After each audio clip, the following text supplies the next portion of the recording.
The Little Drop of Water. Written and read by Rob Holmes.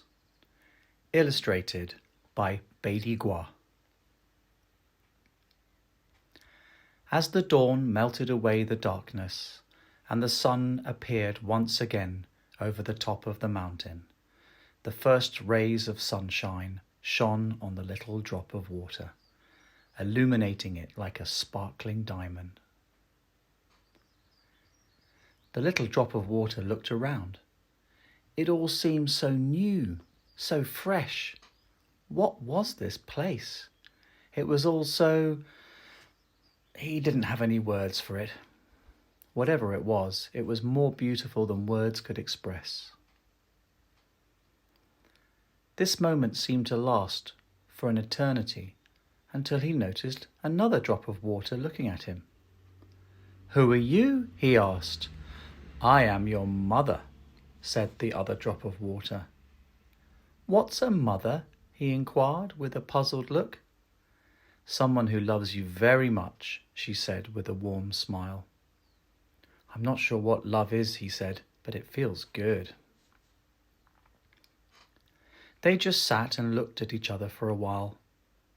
The little drop of water couldn't really understand what he was seeing. His eyes told him that his mother was something separate from him, but deep down he felt part of her. "This is all very confusing," he thought to himself. "I hope it all makes more sense one day."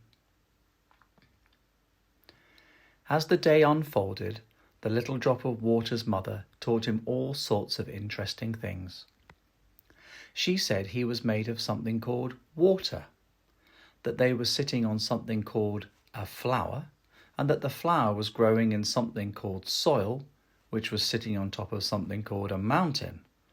"Amazing," he said. "Do we have words for everything?" "Yes," said his mother. "They're only words, but they help us to be able to talk to others." "There are others?" he said. Just then it started to rain softly, and more drops of water appeared. Without really thinking about it, the little drop of water and his mother were moving gently into a small stream. None of the other drops of water seemed scared. It all seemed quite natural. "Mother," he asked, "where do I come from? Where was I before I appeared on that flower?" "That question will answer itself one day. Just be patient," she said with a smile. By the middle of the day, the stream was getting wider and deeper and starting to flow faster. In fact, it was really more of a river by now. "This is exciting," said the little drop of water to his mother. "I know," she replied. "But I do feel a bit worried," he said. "Worried about what?" said his mother. "Where are we going? I mean, what's around the next bend in the river? Should I be worried?" "It's natural to be worried," she said, "but it's all fine. Just go with the flow. We are all heading for the wide open sea," she said with a twinkle in her eye. "The wide open sea? What on earth is that? Sounds scary," he said. "It's really nothing to be scared of," she said. "I can try to explain it in words, but it's not that easy to describe." The little drop of water's mother then talked to him about what the sea was like, about how many other drops of water were already there, about the peace in the deep of the ocean, about the waves rising and falling, stretching out in every direction. He tried to imagine it, but it all seemed too fantastic, too strange, and yet he felt a deep longing towards the sea. "Be patient, my dear," said his mother. "When you reach the sea, you will know." As the afternoon wore on, the river began to widen and slow down. There were so many other drops of water now. Like him, most of them were wondering what was coming next. "Little one," said his mother, "it's time for me now to move on and flow into the sea." "You mean you're leaving me?" said the little drop of water. Only for a short while, she replied. But don't worry. Even if it looks like we're not together for a short while, we will always be together. And so the little drop of water's mother faded out of view around the next bend in the river. He felt sad, but he also trusted her. He could hear her voice as soft as rain saying, "Be patient, my dear, be patient." The sun then dipped down below the horizon, and dusk brought a wonderful peace to the river, which was by now meandering very slowly. The little drop of water had made many friends on his journey downstream. It had all been quite an adventure, he thought to himself. Some of the rapids were a bit scary, and sometimes he got a little churned up, but he'd always been okay. He wondered how his mother was doing out there in this mysterious thing called the wide open sea. But he wasn't worried about finding her. Something told him not to worry. The sea is very clever. It knows everyone and everything, his mother had told him.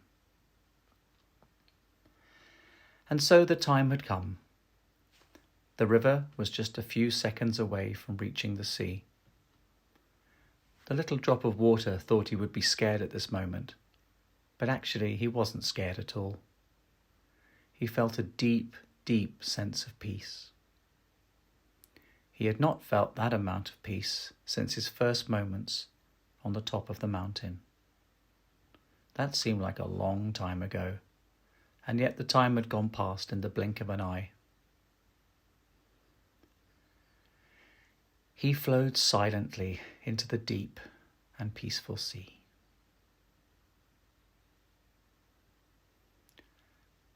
At last, he understood.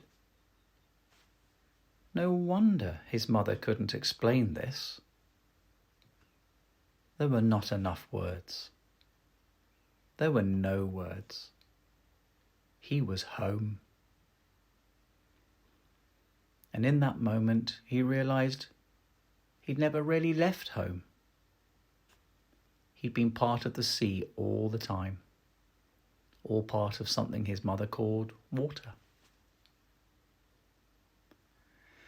The little drop of water was so totally absorbed by the sea, he nearly didn't hear his mother's voice at first. "Welcome home, dearest one," she said in that same wise voice he had heard all that time ago on the mountain top. Had he dreamed the whole thing? The mountain, the flower, the little stream, the river, the rapids, the gently meandering river. Did it all really happen? It certainly seemed real at the time. "Do you remember you asked me where you came from and what happened before you were born?" his mother asked him. "Yes. You said to be patient and that the answers would come," he said, smiling. "I didn't need to worry. I can see now that I was never really born, which means I can never really die because I've always been water." "Welcome home," she said again. The little drop of water just rested in the stillness of the ocean. "I get to have more adventures, don't I?" he asked. "Of course," his mother replied, with a glint in her eye and a warm, wide smile on her face.